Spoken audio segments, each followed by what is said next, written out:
اردو میں مساہم نمبر 2 عارف اکائے متعلم درجہ عربی پنجم عنوان ہے اللہ اوم آدم اول منو نظریہ توحید کی حقیقت۔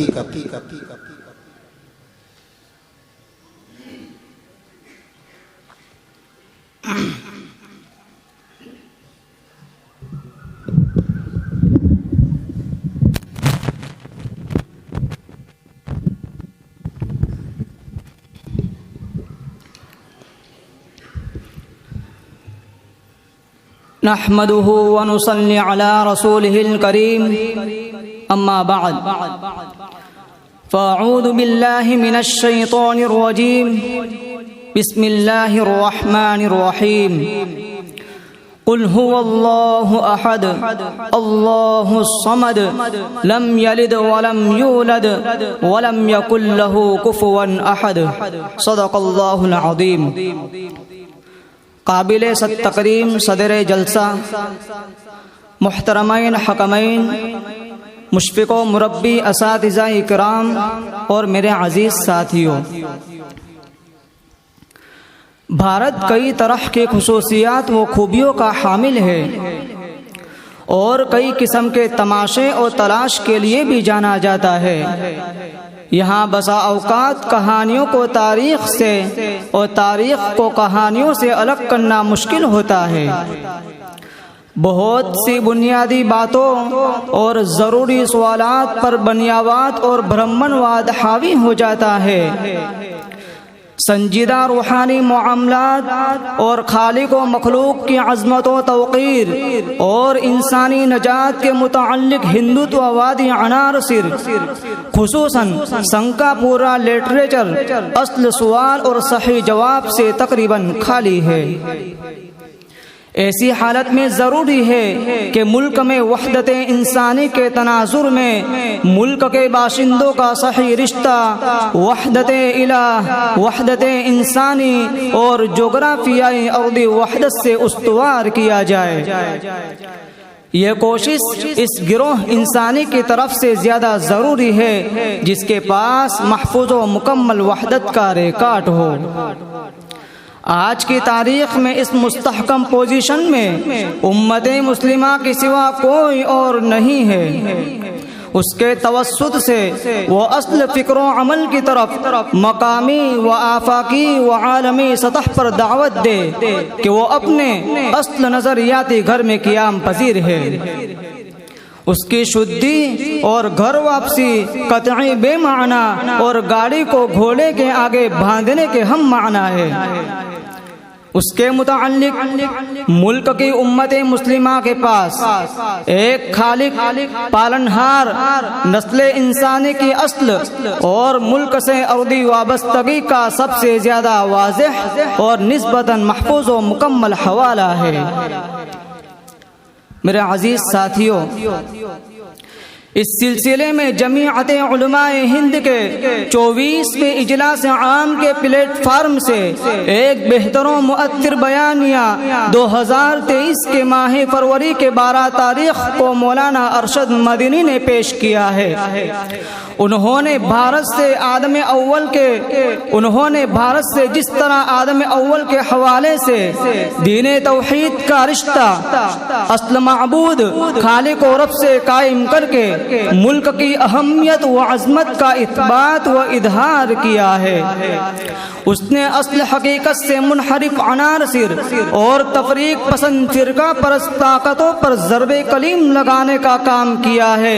اس سے ان کا کاروبار حیات متاثر ہوتا نظر آتا ہے، جبکہ وحدت انسانی کے خواہاں افراد نے اصل مرجع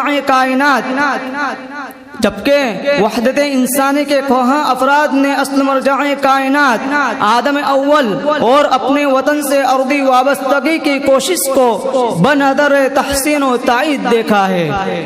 مولانا مدینی نے بہت زیادہ نئی باتیں نہیں کہی ہے، تاہم جس وقت اور جہاں سے کہی ہے وہ بہت حد تک منفرد و ممتاز ہے۔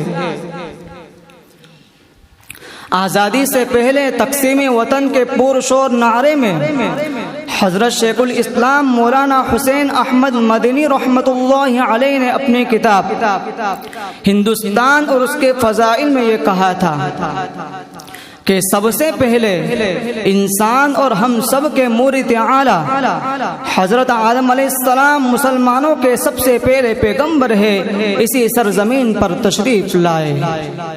نمبر 2، توسیع نسل انسانی کا آغاز سب سے پہلے اسی سرزمین پر نور اسلام سے ہوا۔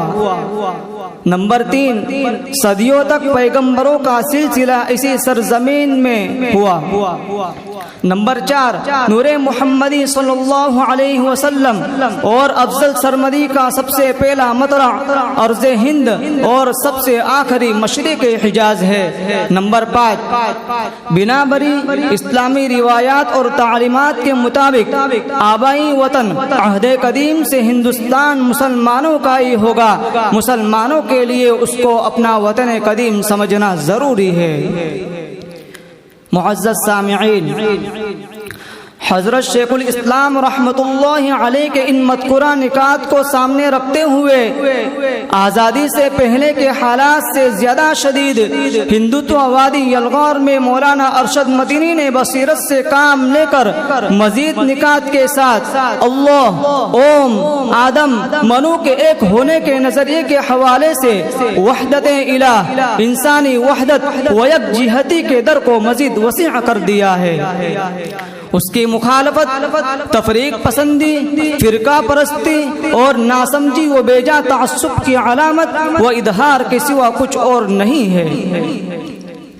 اسلام اور مسلم سماج کے حوالے سے سرزمین ہند پر حضرت آدم علیہ السلام کے نزول و حبوط کے متعلق کتاب حدیث مستدرک حاکم کے باب ذکر آدم میں حضرت ابن عباس رضی اللہ عنہ کی روایت اور اس پر ماہر فن رجال امام ذہبی رحمۃ اللہ علیہ کا ثبوت بڑی حد تک اصل کا اثبات و اظہار ہے۔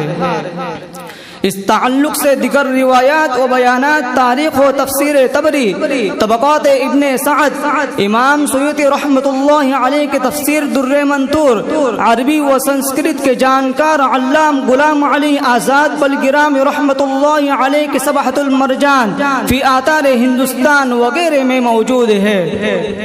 معزز سامعین، اوم اور منو کے تعلق سے ہندو سماج کے آریہ سماجی اور سناتن دھرمی طبقے میں بھی مخالفت کی کوئی جواز و بنیاد نظر نہیں آتی ہے۔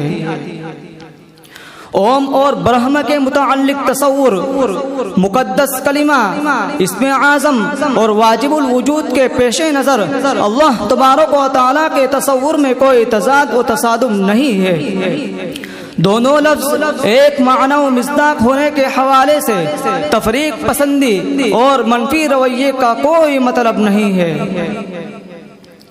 اوم برہم ایسی ذات کے لیے بولا جاتا ہے جس میں اصل کے اعتبار سے معبود کے طور پر غیر اللہ کے لیے کوئی گنجائش نہیں ہے۔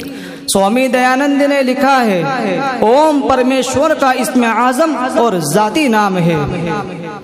اسلامی روایات و تعلیمات میں بھی اللہ کو اسم اعظم قرار دیا گیا ہے۔ آدم اول کو منو کے حوالے سے سمجھنے کے لیے ہندو گرنتھوں اور روایات میں خاص سے حوالے دستیاب ہے۔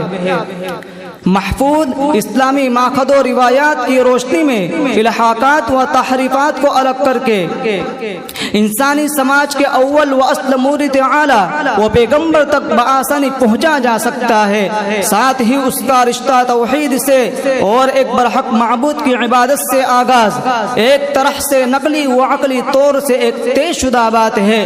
اسے سوامی دیانند اور سوامی وویکانند وغیرہ نے بھی تسلیم کیا ہے۔ سوامی دیانند نے لکھا ہے، سوامی دیانند نے ستیار پرکاش میں واضح الفاظ میں لکھا ہے، ویدوں میں پرمیشور کو پیدا ہونے، مرنے اور جسم اختیار کرنے سے پاک بتایا گیا ہے، اور دلائل سے پرمیشور کا اوتار لینا ثابت نہیں ہو سکتا ہے۔